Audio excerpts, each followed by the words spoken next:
नमस्कार मित्रों, the nationalist view के इस ताज़ा एपिसोड में आपका स्वागत है। लोकसभा चुनाव के लिए प्रचार जोरों पर है और उसके बीच में कई प्रकार के फेक वीडियो भी सर्कुलेट कर रहे हैं। आज हम ऐसे ही एक फेक वीडियो के बारे में बात करेंगे जिसके माध्यम से एक फेक न्यूज़ फैलाई जा रही है। यह फेक वीडियो यह क्लेम करता है और पिछले कुछ दिनों में काफी वायरल हुआ कि राष्ट्रीय स्वयंसेवक संघ आरक्षण के विरोध में है। यानी संविधान के अंदर जो भी आरक्षण के का प्रावधान शेड्यूल का शेड्यूल ट्राइब्स और अदर बैकवर्ड कास्ट के लिए किया गया है, संघ उसका विरोध करता है। लेकिन वास्तव में सच्चाई इससे बिल्कुल उलट है। 28 अप्रैल को भाग्यनगर में यानी हैदराबाद में राष्ट्रीय स्वयंसेवक संघ के प्रमुख डॉक्टर मोहन भागवत ने इस मामले में संघ के स्टैंड को स्पष्ट किया। तो आइए देखते हैं कि उन्होंने क्या कहा और उससे यह स्पष्ट हो जाएगा कि संघ आरक्षण के विरोध में है या आरक्षण के समर्थन में है। कल तो मैंने सुना एक वीडियो घूम रहा है कि संघ वाले बाहर से तो बात ही अच्छे करेंगे, अंदर जाके कहते हैं आरक्षण का हमारा विरोध है, बाहर हम बोल नहीं सकते। अभी एकदम असत्य बात है, गलत बात है।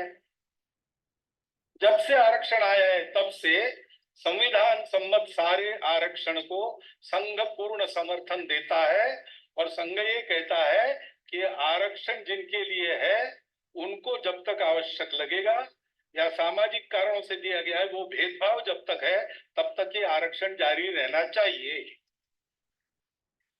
लेकिन मैं बैठक ले रहा हूं लोगों की, ऐसा दृश्य है उसमें, ये हुआ तो कभी है नहीं। लेकिन जो नहीं हुआ वो भी दिखा सकते, ऐसी विद्या है। विद्या अच्छी है, टेक्नोलॉजी है, आर्टिफिशियल इंटेलिजेंस है, सोशल मीडिया है, अच्छी बातें भी जाती है, खराब बातें भी जाती है। वो सोशल मीडिया का गुण नहीं, सोशल मीडिया में भाग लेने वाले का गुण है। तो जैसा आपने देखा कि आरएसएस के जो प्रमुख हैं उन्होंने इस मामले में स्थिति को स्पष्ट किया। अब हम थोड़ा और पीछे चलते हैं। 1981 में राष्ट्रीय स्वयंसेवक संघ की जो सर्वोच्च निर्णय लेने वाली संस्था है उसका नाम अखिल भारतीय प्रतिनिधि सभा है। उस अखिल भारतीय प्रतिनिधि सभा ने अपनी बैठक में एक प्रस्ताव पास किया था 1981 में। ये प्रस्ताव राष्ट्रीय स्वयंसेवक संघ की वेबसाइट rss.org पर भी उपलब्ध है, अन्य कई स्थानों पर भी उपलब्ध है, लोग उसे देख सकते हैं। इस प्रस्ताव में स्पष्ट रूप से कहा गया था कि संघ संविधान में दिए गए आरक्षण के प्रावधानों का समर्थन करता है। इसके अलावा संघ का ऑफिशियल स्टैंड हमेशा से ये रहा है, जो संघ के कई अधिकारियों ने, जिनमें डॉक्टर मोहन भागवत शामिल हैं, जिनमें श्री दत्तात्रेय वो सब बोले जो सरकार एवं है राष्ट्रीय स्वयंसेवक संघ के, यानी कि जनरल सेक्रेटरी, वो भी शामिल हैं। ऐसे कई जो प्रमुख अधिकारी, उन्होंने समय समय पर कई बार ये बात स्पष्ट की है कि संघ का ये मानना है कि हिंदू समाज में एक बड़े वर्ग के साथ एक डिस्क्रिमिनेशन, एक भेदभाव लंबे समय तक होता रहा और अब उन्हें दोबारा मेन स्ट्रीम करने के लिए, मुख्य धारा में लाने के लिए इस बात की आवश्यकता है कि उन्हें आरक्षण दिया जाए। और आरक्षण कब तक जारी रहे, ये जिन्हें आरक्षण मिल रहा है वही तय करेंगे, ये किसी और के पास तय करने का अधिकार नहीं है। तो इस प्रकार से संघ की इस मामले में भूमिका स्पष्ट है। अब एक दूसरा पक्ष देख लेते हैं कि बहुत सारे ऐसे संगठन जो बड़े हिमायती बनते हैं अनुसूचित जाति, जनजाति और पिछड़ा वर्ग के, वास्तव में उन्होंने जमीनी स्तर पर कोई काम नहीं किया उनके अपलिफ्टमेंट के लिए, लेकिन संघ ने इस दृष्टि से काफी काम किया है। और संघ न केवल उनके आरक्षण का समर्थन कर रहा है, उनके अपलिफ्टमेंट का समर्थन कर रहा है, उनके एम्पावरमेंट का समर्थन कर रहा है, बल्कि जमीन पर भी इसके लिए काम कर रहा है। वह केवल बयानों तक सीमित नहीं है, जैसा कि कई अन्य संगठन या व्यक्ति केवल बयानबाजी तक ही सीमित हैं। और अगर हम 1925 के बाद से ही देखें तो संघ का जो पूरा स्ट्रक्चर बना है वो इस प्रकार से है, जिसमें कि सरनेम नहीं लिया जाता है, प्रथम पहले नाम के साथ जी लगाकर बुलाया जाता है। यानी कि हमारा सरनेम कास्ट के बारे में बताता है, जाति के बारे में बताता है। तो संघ की फंक्शनिंग में जाति का कोई स्थान नहीं है।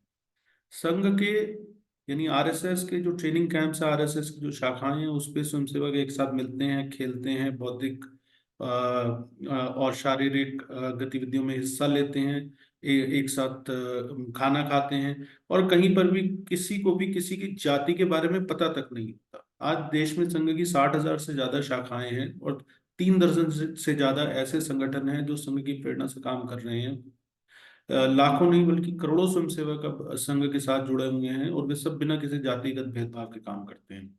1960 के दशक में राष्ट्रीय स्वयंसेवक संघ के दूसरे सरसंघ चालक MS गोलवलकर, यानी माधव सदाशिव राव गोलवलकर, उन्होंने विश्व हिंदू परिषद की स्थापना में एक महत्वपूर्ण भूमिका निभाई। विश्व हिंदू परिषद को आप लोग जानते तो केवल राम जन्मभूमि मंदिर के नजरिए से, ज्यादातर लोग उस नजरिए से जानते हैं, पर वास्तव में अगर आप वो थोड़ा सा पीछे इतिहास में जाएंगे तो आपको पता चलेगा कि उसकी स्थापना इसलिए की गई ताकि सभी हिंदू समाज के सभी धार्मिक गुरुओं को, सभी पंथों के गुरुओं को एक साथ लाकर एक मंच पर, और उनसे ये बात कहलवाई जा सके कि किसी भी जाति के साथ भेदभाव करना हिंदू धर्म के खिलाफ है। आप सोचिए 1960 के दशक में ये कितनी बड़ी बात थी, और विश्व हिंदू परिषद ने ये किया। विश्व हिंदू परिषद की स्थापना के बाद 1960 के दशक में प्रयागराज में जो पहला विश्व हिंदू सम्मेलन हुआ, उसके अंदर बाकायदा सभी धर्म गुरुओं को संघ और विश्व हिंदू परिषद के माध्यम से एक मंच पर लाया गया, और उन्होंने घोषणा की